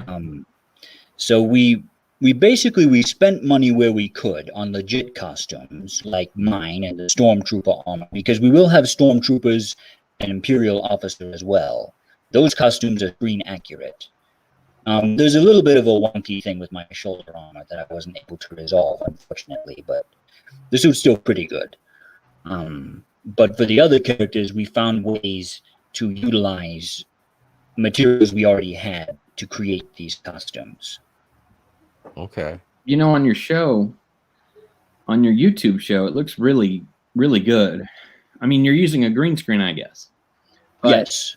you sound like him even without the voice changer right now. And on his channel, he uses, I guess, like an effect processor of some sort, just like Vader has in his helmet, assumedly, if that's even a word. But I really think, based on what I've seen in the trailer, you guys, and I see it in the chat. I'm reading it in the chat that you're putting a lot of passion into it, and I can hear it coming out in what you're saying too. And one of the things I like about you saying samurai sort of story, that's what George's passion was too, and to see people honoring, what George did, obviously, it just feels good. I could not see any of that, none of the trailers, none of your show, and I'd want to see this just based on what you're saying. So, kudos to you. Yeah. Thank you very much. Yeah. Another thing we're attempting to do is see if we can sort of bridge the gap between the character of Anakin Skywalker from the prequels to what we're all familiar with in Episode 5. Because I personally like the prequels, but I know a lot of people really didn't. So what we're doing is we're mixing a little bit of Anakin's fighting style in with the Vader fighting style from the hallway scene in Rogue One, and with the Episode 5 Bespin duel fighting style. We've taken the time to choreograph this duel to have a mixture of those three styles to mix the Rogue One Anakin Skywalker from Episode 3 and Darth Vader from Empire Strikes Back together into one character to hopefully, through the body language, cohesively blend this younger, more out-of-control Darth Vader with the character he will grow into. He isn't unskilled, but I'm a bit rougher around the edges because I'm so angry, because I thought I've already killed this sucker, and now he's showing up again like Bad Penny. So I'm pretty ticked off about it. That makes sense. I like that. It's good. Like the way that you're saying that about combining the fight styles to help portray where he is in his timeline is something you don't hear about too often. So like that you're taking that route to help explain it. I mean, this is an Anakin that for the first time has no real limbs. These are all mechanical limbs. So he's literally, as far as his physical body, is just a torso. So this will be his first time fighting without his normal arms and legs. So that's a good point. I figured there'd be some differences in his fighting style at first anyway, until he adjusts to the new feeling. So that's great. I love that. And as far as filming, like with other people across the world that aren't in the same room, Flip and I are quite familiar with that as of late, and with some of our projects. They're not to the quality of a fan film quite, but like with our skits, we try to incorporate that same thing. And it's like for an actual film to get the same, to direct from far away is kind of tough, but it is manageable. So that's a big props to the people directing it and the person on the receiving end to do it without somebody in the room to tell them how they're doing. It's pretty cool. It's a cool feat. The fortunate thing about my friend is she's not only an amazing cosplayer, but we've known each other for years and we're very good friends. So it's not difficult to direct over the distance because we have very similar creative tastes. So she pretty much knows where I'm wanting to go with it. So basically all I have to do is tell her, okay, turn this way because I need you at like a right angle to the camera when you say that line. Because we've storyboarded the entire film before we filmed one sequence. That way we can know what all green screen elements we need. We can check off all of our location work, and we can also keep straight all of the model work because we're doing spaceships in this as well, and we're using actual practical models filmed in front of green screen. We're not using computer-generated spaceships. We're using actual models. Nice. Now, some of the effects on the teaser, the shots with the bounty hunter and a shot with an ATST, they are unfinished effects. I just threw them together literally the day before I posted that teaser, just because I wanted to show people there's going to be more than just another fan film of two guys in the woods swinging lightsabers at each other, because they're pretty cool, but sometimes you do kind of wish, I wish there was more than two guys in the woods. in this film. Right, or more emotional impact to the fight or something. Yes. And really, this was supposed to be a follow-up to the I made a cartoon for Star Wars Day, the first year my channel was around, and it was just this short animated feature about it was about 5 minutes long or so, 3 to 5 minutes long, and it was done in the Genndy Tartakovsky Clone Wars style. It was just an excuse to have me kill some rebels. Really, that's all it was. And I was trying to plan a follow-up for that for the following year, and that's what this originally was going to be, just a 3-minute short of me dueling a Jedi. And I happened to choose a forest moon, and then I realized it's going to be such a pain in the butt to animate this. And since we're on a forest anyway, why don't we just try to do it for real and make it look as good as we can? So a good friend of mine, he purchased a camera for us. He just gave it to us. It's an over $600 camera or something like that. Wow. It can do depth of field. We're shooting in 24 frames a second, so it is the cinema standard for frame rate. We're composing an original score for the film, where we're utilizing the themes that John Williams wrote for the music, but we're incorporating it with brand new original music to tie it all together. So it will sound like Star Wars, but we won't get copyright strikes because we're not using the actual tracks from Star Wars. Good. Like Caleb. Yes. What's his name that Star Wars Theory used? I can't remember. Caleb what? I can't remember his last name, unfortunately, but he did an amazing job with that music.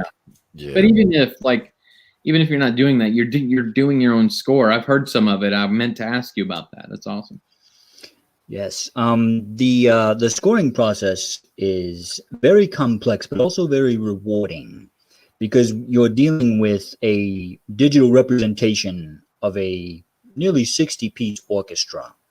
And every little instrument you have to lay down by hand on the piano in this software. So every piece of music you'll hear in this film was played on the piano by our director, who's also scoring the film. And it's a lot of fun seeing these scenes come together. I can't wait. I really can't. Do you have like a not exactly a release date, but like a window of when you'd like to aim to have it released or finished? It will depend on how much more of this we can get completed during the summer and fall months, because we've been pushed way behind because of the whole lockdown fiasco. But we're hoping if we can stay on schedule to at least have this nearly complete by this coming winter. But it will depend on how quickly these visual effects shots go, because we're making these on laptops we bought at Walmart. So we're utilizing freeware software. HitFilm is the visual effects and editing program we use. They have great lightsaber plugins. We've modified them a little bit, but it's a very good intuitive program, but it takes forever to put the lightsaber blades on the footage because you have to go frame by frame and put the lightsaber effect in place over each sword stroke.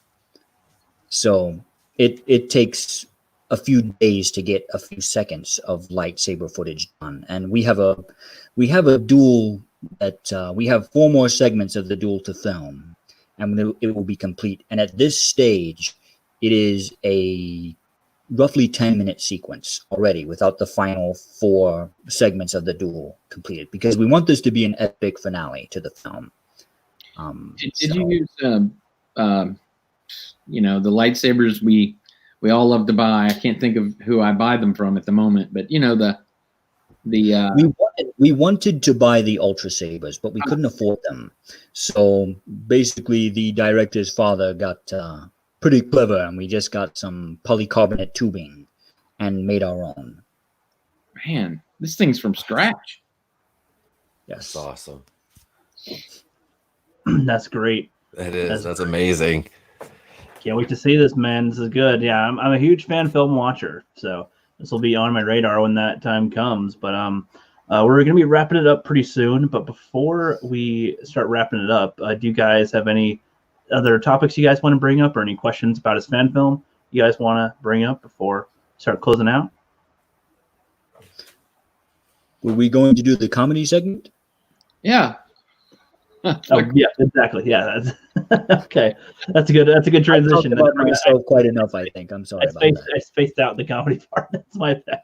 So, Flip, bring up the topic for us. Okay. Well, it's like it's sort of, I learned this from the Place to Be reviews.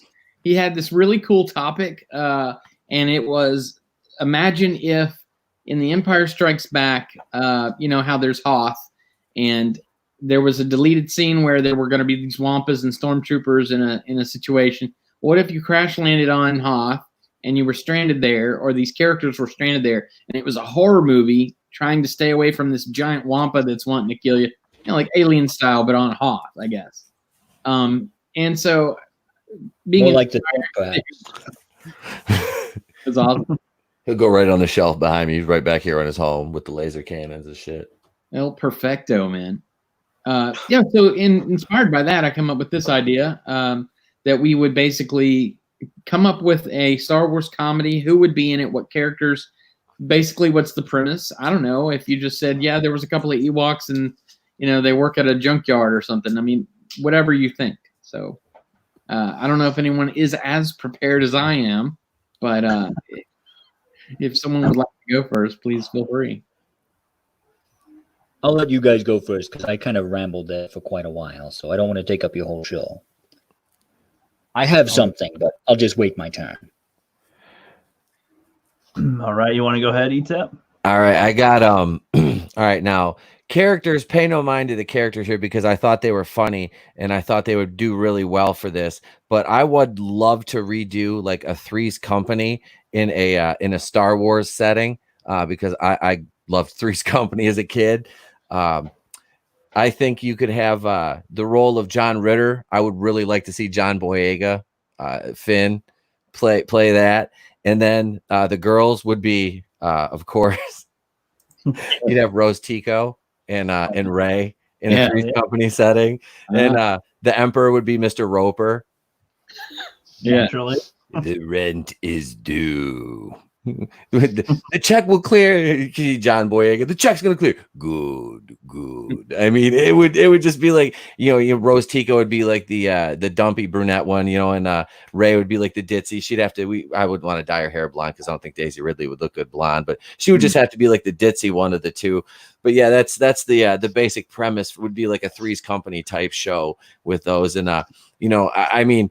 I don't like anything about The Last Jedi or anything like that. But I mean, John Boyega, I do like John Boyega because I secretly think he was a Phantom Menace operative the entire time based on everything he's said post Rise of Skywalker, which I love because he just went gangster and was like, this is garbage, which I'm just like, my man. But yeah, it would just be funny to see because like Rose Tico is such she was so worthless. Nothing against Kelly Marie Tran. Kelly Marie Tran is a lovely woman. She seems like a great human being. And the same thing with Daisy Ridley. It's just the characters, man. I always feel like I have to differentiate that because we get such heat for, oh, you're hateful towards these actors. No. I have nothing against the actors or actresses. I was a professional wrestler. I got paid to be a dick. I got paid to tell the audience they were bucktooth garbage, white trash, that family gene pools had no filters, and the family trees looked like telephone poles. That's what I did, and I did it well. So that's exactly what they're doing. They're doing a job. Now, it's a poorly written job, but I mean, still, they're doing a job. So it's the character's fault and not the actors and actresses. So yeah, man, I just think that would be like hilarious to see Ray and Rose Tico just bumbling all over the place. And as a surprise guest, you could have Paige, like the hot Tico, come in and do something or other. And then maybe you could even have the Dark Lord of the Sith be the replacement landlord because they switched between, I think it was like Mr. Feely and Mr. Roper at one point. So yeah, you Kylo with the clipboard. Your rent's due. Yep, you could have a switch right there. I mean, he could be force choking Boyega. If the rent's not, if the rent's not on time, that would be good. Lets him go. The girl's like, oh my god, your rent is due. Just some shit. It would be great. But yeah, so that's mine right there. Yeah, that'd be great. I see the Emperor with eyes like Mr. Roper.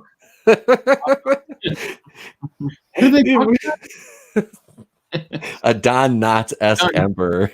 It always makes me think of that Seinfeld line where they're like, yeah, because Elaine, that guy bets Elaine that Dustin Hoffman was in Star Wars, and Jerry's like, yeah, because everybody's clamoring to see a small Jewish man fighting Darth Vader. I'm just like, I love Seinfeld. yep. Oh, yeah, I'm a junkie for that, man. He's got some good stand-up that's on Netflix right now.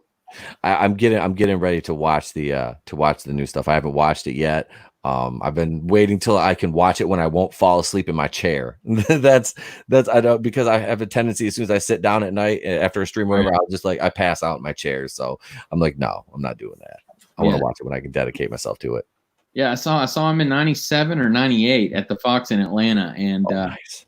Just conveniently that his same routine that he used, not the same recording, is on Netflix too. So yeah, beautiful stuff. But. Yeah, he's a legend.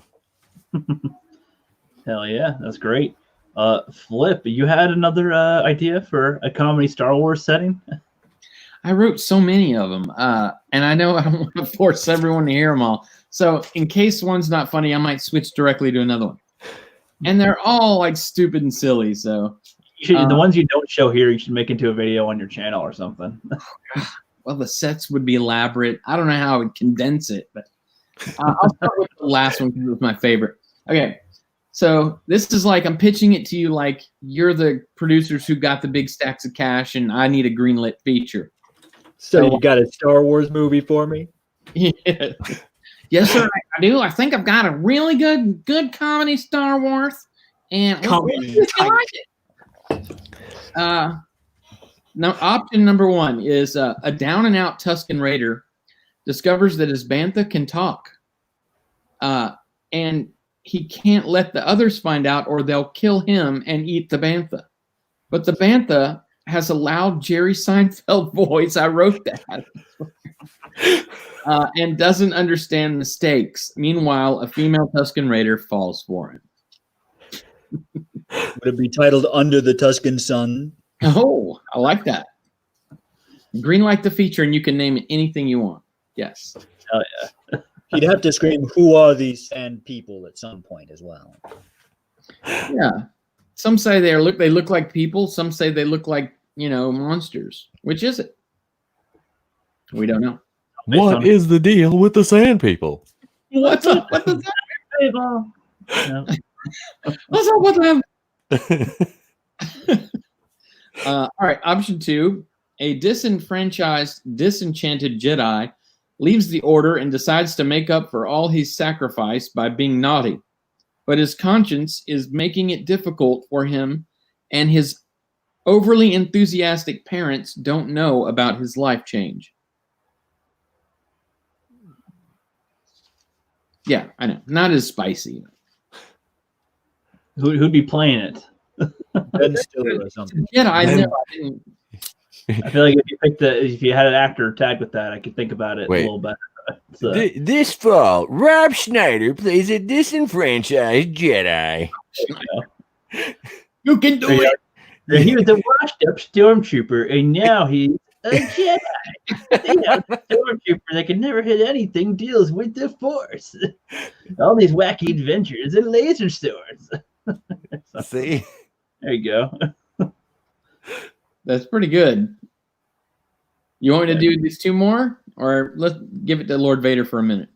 No, let's give Vader his chance real quick. Vader, what is your selection? Well, I have 2. The one is really brief. You could have like sort of a rockumentary in the vein of Spinal Tap, where it's a feud between Figure and Dan and the Modal Nodes and the Max Rebo Band. That could be a very ridiculous film. Or we could have another one starring Steve Martin, where he plays a shifty con man in the vein of his character from Dirty Rotten Scoundrels, who turns out to be Han Solo's dopey brother we never knew existed, who has been getting by trying to claim all of his brother's reputation. But now it's got him in hot water because now that Kylo put a sword through Han's chest, everyone's coming after, Steve Martin here to collect on all the debts that Han Solo had incurred. So it would be a wacky group of misadventures where he's running from one planet to the next, trying to get away from crime lords, the First Order, and even the New Republic, because Leia is trying to track him down to collect on all that back child support he owes her. Shit. And it would be called Dirty Rotten Scoundrel, because he'd try to use that "you like me because I'm a scoundrel" line on all the Twi'leks he meets. You. Is his name Lon Solo? Works for me. Han and Lon. That's awesome. Damn. Such a limp name, Lon. Yep. Well, look at Alden Peckerwood in Solo, man. That was the most vanilla ass Han Solo I've ever. That poor cat hasn't worked since either. I saw he had one IMDb credit for something that hasn't even happened yet. It's probably stuck in limbo now because the coronavirus. But I mean, seriously, it's like that ruined his career. Not that he had one before, but he sure as hell wasn't gonna have one after. They should have cast Jamie Costa. Oh man. My choice would have been Anthony Ingruber, but I don't know if anyone could have saved that script, honestly. That's true. But Even anyway, if they managed to de-age Harrison Ford himself. even then, I don't know about that either. He's not like he wants to be in these either. So it's like his interest level is really dropped. He's like, I have enough money to live forever. I don't need to act very well. He's so I'll be in your movie, but I'm going to sit in my chair the whole time. So don't get me up. Give me a beer while you're at it. Like, he's put just my beer in the Star Wars cup. Thank you. he's a grumpy old man at this point. Don't blame him. Don't blame him. No. I want my family back. I guess I want him back. Can you drop him off on the porch, please? Thank you. Don't want to get up today. Just sat down. Flip, what's another one of your what's another one of your crazy ideas? I don't know. All right. These are worse. That's why I went with the two others first. All right. Yeah, the Jedi School. Okay. Hold on. All right. This is like the first one I really wrote. And of course, that's why I wrote 3 more. So this is pretty bad. It's called Jawa Jedi. So there's a Jawa Jedi, but he crash lands on a planet that his lightsaber's broken and there's something magnetic and he can't use the Force. And some local Jawas need an interpreter at their junkyard, but he doesn't understand a damn thing they're saying. So he goes to work there anyway, and it all gets worse when a doppelganger Jawa, of course they all look alike, so that's part of the joke. That's the joke. Starts pretending to be him, and this doppelganger's hell-bent on making his life miserable.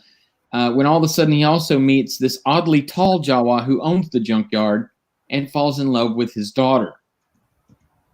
And coincidentally, all the Jawas look the same, and everyone looks exactly like, except the Jawa Jedi, who has a different robe, a Jedi robe. Yeah. Does he have a bathrobe? Oh, the Jedi robe. Oh, okay. Yeah, like a Jedi robe. He's wearing a house coat with no string in it, like Big Mama used to wear back in the day. She walk out holding it shut. Yeah. I do have one more. It's really just as bad, but I'll tell you anyway. So this was really the worst one, I think. A Padawan at a Jedi school falls for another Padawan only to discover that he's a droid sent by the Sith to learn the Jedi teachings. But he leaves the Sith for her only to find out she's joined the Sith because she loves him. But the Sith make her into a droid too, and the Jedi try to make him assassinate her. But he won't do it. They get together and they both form a plan to make the Jedi and Sith have a dinner together. It's really bad. I can imagine better than Halo, I gotta the say. part where he tries to be a Jedi and she joins the Sith, and there's like a womp womp. That's like when George converted to Latvian Orthodox and the girl left the country. In Seinfeld. Yeah. Well, it's been a while since I've seen that, but everything happened to poor George. Yeah. Remember the licking of the envelopes? And Oh, he killed his fiance. He was happy about it, and then he had to run her freaking her foundation. I actually came up with another one while we were thinking about this for projects. I mean, you could have a story about the younglings and the it's a school for like the younglings, and the school gets a new headmaster, and it's Kevin Spacey. I mean, I'm just saying. It could be interesting. Wow. That's a spicy meatball. It's a spicy meatball. Woo. I don't know if we got to make it adult now. Could be something. Yeah. Sorry, I'm used to getting those in the chat all the time. I get a lot of R. Kelly jokes for some reason, and I have one guy that like he that's like his mission is to like make the most outlandish Kevin Spacey or R. Kelly joke he can during the night, and it's kind of rubbed off on me after the last couple of years, year or so. Kevin Spacey's rubbed off on you a little. Yeah, you know, we've got a pending lawsuit, but you know, I can't really talk about it. Rubbed off on a lot of people. It's like he paid me though. It was my OnlyFans, so I was like, "Fuck it." well, that's good. Yeah, make use. That's good. That's good. Well, I unfortunately didn't have time to come up with a scenario quite that I could think of. But if I'm trying to think one off the top of my head, I think it'd be kind of, I wouldn't want to see it, but it'd be funny if they did a Star Wars Twilight. They already did. That was called like the sequel trilogy. Yeah, but I'd probably give more credit to Twilight than to the sequel trilogy. So, I mean, I don't like them in that show or in that series, but the fans that did, they got their fan base the way they wanted. So yeah, in that series. So I even called Kylo Darth Twilight in my diss track I did about him. right. That makes sense. But I don't know. Yeah, I can't think of any others off the top of my head, really. And maybe unless you're to do like a Star Wars anime-esque, but not like the ones that they've done already with Galaxy's Edge. Like, I mean, like Dragon Ball Z-esque or something with the using the Force. They're like, I got to use my power within the world. It's like super screaming and actually, bloody actually working on something like that. What's that? We're actually working on something like that for this channel. It's called Jedi Z. Oh, really? We have one episode up. Yes. Yeah, we have one episode up. We kind of started in the middle of episode 1. We're planning to tell all 6 Star Wars movies, count them 6 Star Wars movies, as a mini series of 6 mini episodes. They're about 3 minutes long. So we only have technically episode 3 of the episode 1 Phantom Menace story arc up right now, but we're a small team trying to make a cartoon and a fan film and a weekly YouTube show, so right, you got to give us a break. But makes it's sense. a lot of fun. Darth Maul is basically Vegeta. Oh yeah, that makes sense. Saw that. I can see that. Yeah. I'll take a look at that. That's interesting. Yeah, Dragon Ball and Star Wars would be a funny mix in a way. Would. What if you did a Big Brother house style with the bounty hunters? Oh, hell yeah. Like Big Brother, like elimination. They have to do not like regular like Big Brother style challenges with like all the bounty hunters from Star Wars. Like obviously you could put like Cad Bane in there to fill out spots and stuff like that. And Cad Bane's cool in the Clone Wars anyway. So you throw them in there and you got like elimination style challenges, like like all the games they play in the Big Brother house. That would be like hilarious seeing the bounty hunters do that. I just think that would be funny. And instead of Julie Chen hosting it, you could have Mon Mothma host it or something like that. Like it would be great. You could have like Manny Bothans in there. Manny Bothans. Manny Bothans. He's the head representative of all the Bothans, just Manny Bothans. I thought there was many Bothans. No, they were mispronounced all these years. It was Manny Bothans. Manny Bothans died for our sins. Poor Manny. Yep. That's funny. But all right. Do you guys have any last? Do you guys have any last Star Wars comedy joke or comedy scenarios? No. Yeah, I know Flip is like, I have more, but I don't want to share them. There's Star Wars A-Team. You could do the A-Team, and then that'd be that. You probably should have led with that one. I could see that. Yeah, in something. I'd see C-3PO with the minigun. Terminator, man. He's like, you will die. Yep. Man, this baby. So would John be Hannibal Smith since he's always good at planning things? Yes. Who would be face? I was totally face. But are you guys? You guys got a few more minutes? Mademoiselle would have to be face, I guess, because she was a shapeshifter. So yeah. Do you guys have a few minutes to play a card game before we close out, or you guys do you have to head out, or you got a few minutes? Unfortunately, I have to leave this party because, like I said earlier, we have some filming we have to do this week. I have to finish writing my video for the week, and I'm in the middle of editing some VFX sequences for the fan film. So, unfortunately, I have to call it a night with you fine gentlemen here. But thank you once again for having this old cyborg on your show and letting me ramble incessantly about my ridiculous project. All right, no problem, man. It was fun, and we loved hearing about your project. We're looking forward to seeing that go sky high in the future.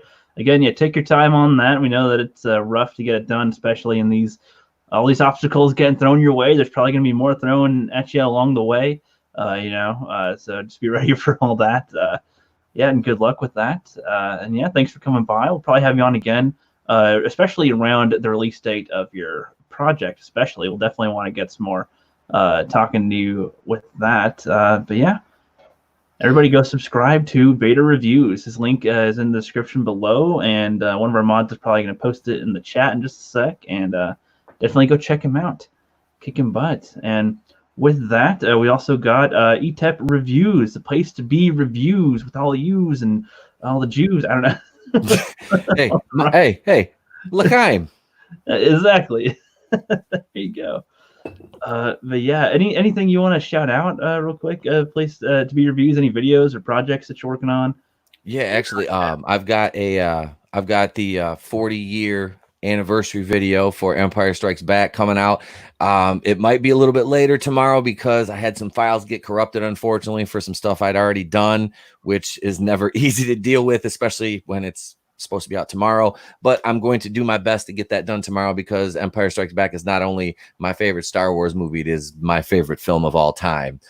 So I've taken a lot of care with this one, and it is a kind of like a little passion project I'm doing. And along those same lines, the 10th year anniversary of the series finale of Lost is this Saturday, just the date. So I will be doing a collaboration with the Don of 2 Cents Toys, Salvador, as we are both huge Lost fans. So we'll be putting out a co-op Lost video.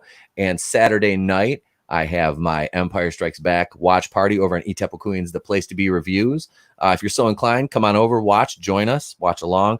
If you're so inclined, also just punch that subscribe button, help us juice those numbers up, and yeah, get ready for some fun content because I like to talk a lot of smack, but I can also back it up, and I live stream 4 to 5 nights a week. So come on over, check us out.